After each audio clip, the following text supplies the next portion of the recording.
Bien sucede que esta reforma pues la utilizan realmente como una especie de plataforma política. Ahí anda el consejero presidente pues hablando de que se van a despedir no sé cuántos empleados. El único que seguramente, o los únicos que seguramente se van a quedar sin empleo a partir de abril de este año son precisamente Lorenzo Córdoba, consejero presidente, y Ciro Murayama. Pero bueno, pues no nos asusta, el señor Córdoba está acostumbrado a andar diciendo barbaridad y media.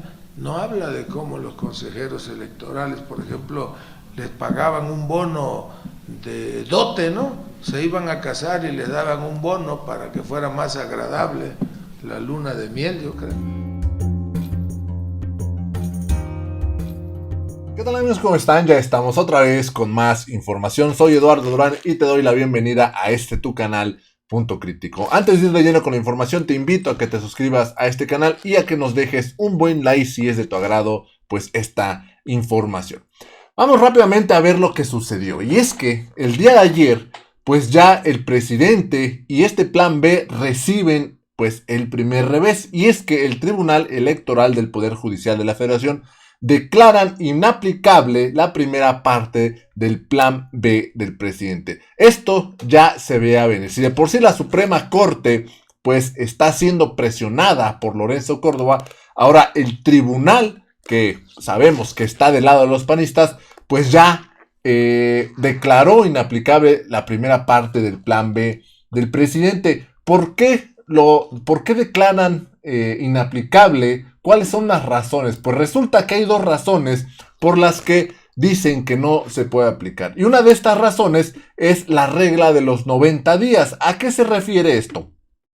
Los magistrados argumentaron que las modificaciones a la ley de la Constitución Social fueron publicadas en el Diario Oficial de la Federación el 27 de diciembre del año pasado.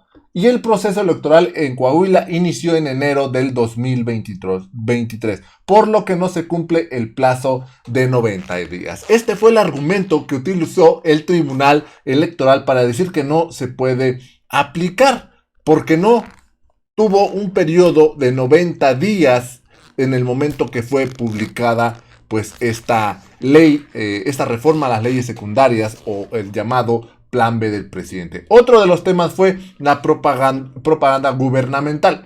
Además de que el Tribunal Electoral también determinó que no podrá aplicar la normativa en la que se modifica el concepto de propaganda gubernamental. ¿A qué se refiere esto? Dicen que no se va a poder aplicar en este 2024. Dicho decreto de interpretación fue aprobado en marzo del 2022 por Morena y aliados. Y en este regulan la propaganda gubernamental. ¿A qué se refiere esto? Prácticamente esto de propaganda gubernamental fue para que no se le evitara a los servidores públicos hacer un llamado a la ciudadanía a participar en la revocación de mandato. Considerando que las expresiones de servidores públicos no son propaganda y que en el proceso de revocación de mandato no les era aplicable la veda electoral. Fíjense, el decreto fue invalidado al ser considerado contrario a la Constitución y posteriormente esos mismos conceptos fueron retomados en el plan B, por lo que los magistrados determinaron que tampoco resulta aplicable. Ustedes recuerdan que cuando estaba este tema pues de la revocación de mandato, el INE prohibió que se hablara de este tema, argumentando que solamente el INE estaba facultado para hacer esta propaganda, o sea, para invitar a la ciudadanía pues a participar en la revocación de mandato.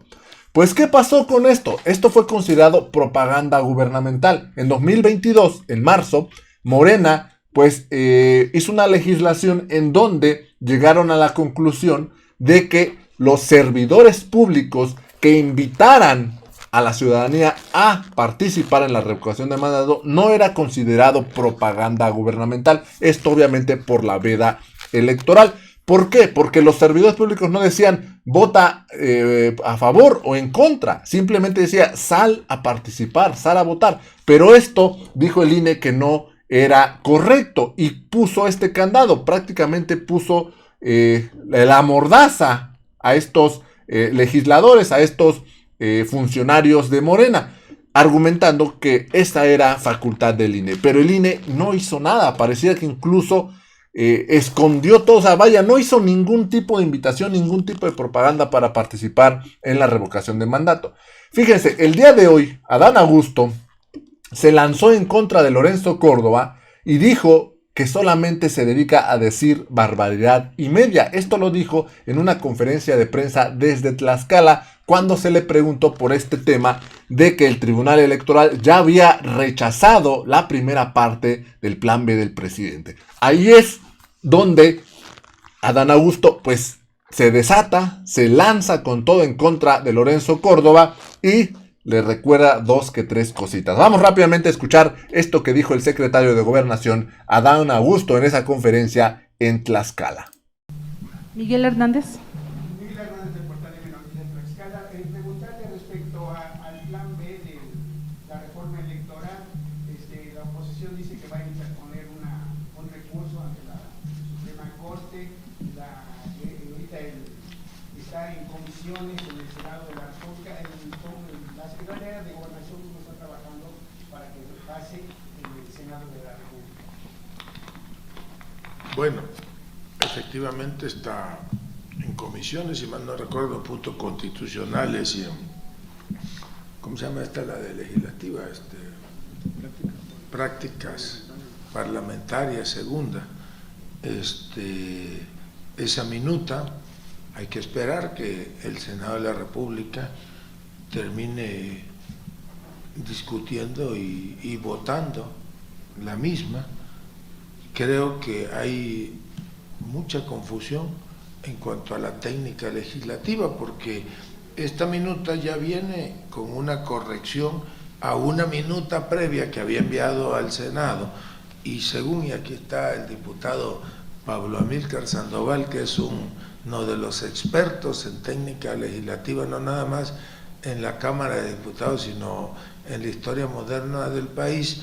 Ahora lo que la Cámara de Senadores tendrá que hacer es aceptar la minuta, revisar la parte que ya fue aprobada sin ningún problema de la minuta que ellos habían enviado, ordenar o enviarla al Ejecutivo para que se proceda a la publicación, y la parte que no fue aprobada de la minuta original o que fue modificada por la segunda minuta, entiendo que queda en una especie o entra en una declaratoria de que no fue aprobada, ¿no? Así es. Entonces se va a una especie de congeladora definitiva, ya no surte ningún efecto legal.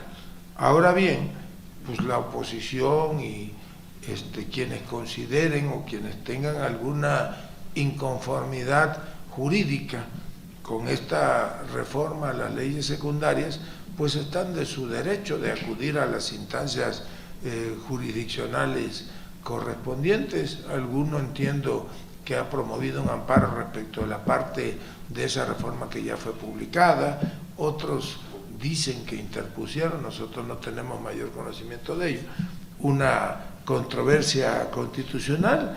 En todo caso, pues lo hacen en ejercicio de su derecho, y nosotros esperamos que la Suprema Corte emita un fallo declarando la constitucionalidad de las reformas. ¿Por qué esperamos? Porque pues es un trabajo profesional, dedicado, el que hicieron los legisladores, tanto diputados federales como senadores de la República, y está dotado de plena constitucionalidad. También sucede que esta reforma pues la utilizan realmente como una especie de plataforma política. Ahí anda el consejero presidente pues hablando de que se van a despedir no sé cuántos empleados. El único que seguramente, o los únicos que seguramente se van a quedar sin empleo a partir de abril de este año son precisamente Lorenzo Córdoba, consejero presidente, y Ciro Murayama, y el secretario ejecutivo del Consejo General, porque desaparece la Secretaría Ejecutiva, que era un órgano el más poderoso, digamos, el que según ellos manejaba el Consejo General del INE, pues esa desaparece y se reasignan las tareas. Hasta el gasto pasaba por las manos del secretario ejecutivo. Pero bueno, pues no nos asusta, el señor Córdoba está acostumbrado a andar diciendo barbaridad y media. No habla de cómo los consejeros electorales, por ejemplo, les pagaban un bono de dote, ¿no? Se iban a casar y les daban un bono para que fuera más agradable la luna de miel, yo creo. Y ahora anda diciendo que el hecho de que se terminen insaculando a los 4 nuevos consejeros es renunciar a hacer política. Pues aquí en Tlaxcala se lo volvemos a decir. Dice eso porque no quiere hablar de cómo lo eligieron a él. Él fue parte del reparto de ese botín y fue parte de la cuota a un partido político que ya en otra ocasión voy a detallarles. Él le debe el cargo no al pueblo de México, se la debe a sus patrones, que eran los dirigentes de partidos políticos en su época. La Constitución prevé que si no se construyen las 2/3 partes de la Cámara de Diputados en una votación para elegir al Consejo, pues se abra un proceso de insaculación y desde nuestro punto de vista, pues nada más puro que la insaculación. Si piensan que en aras de no llegar a ello, vamos a transigir de ideales y de convicciones, pues se equivocan. Este país ya cambió y los asuntos públicos ya no son botín político de nadie.